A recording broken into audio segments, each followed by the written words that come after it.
Today we are doing a two-part series on ankle mobility. Now, one of the first things that people say when we do a KAMS assessment and they see those big blue dots on their ankles is, hey, my ankle dorsiflexion is fine, why did my ankles light up? Well, if you actually pay attention to the bottom of that KAMS assessment, that FPM tool actually shows you what plane of motion your dysfunction is in.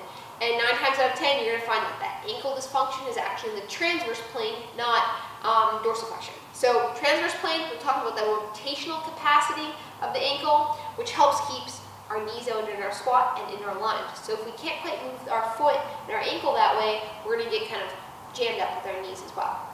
So today, we're going to work on ankle eversion and inversion and how we can help improve the mobility in the ankle. So I'm going to bring out Cody.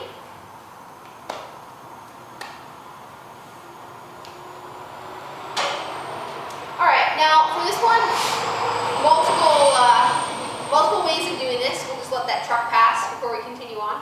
All right, I like using a band. You can use a partner for this. All right, and if you don't have a partner, you can tie the band off to the rack and get your resistance that way.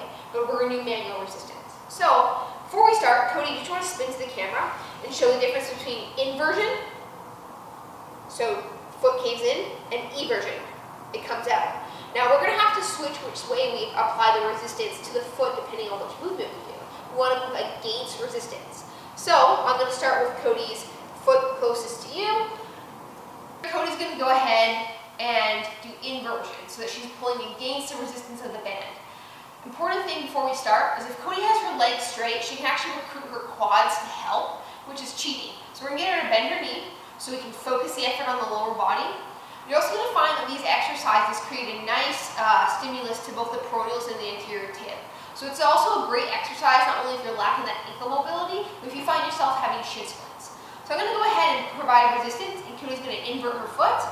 So she's pushing away from that band as she lets her foot dive in.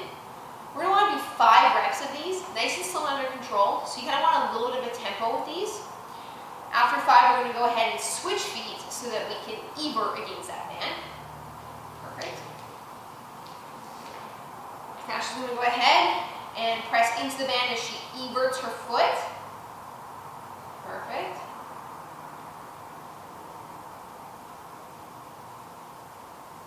Now again, I'm applying the band straight back. If I stand up and apply the band from up here, it's going to be a little bit of a different stimulus. So go ahead and find out what works better for you and which one you feel like you're actually clearing your ankle a little bit better.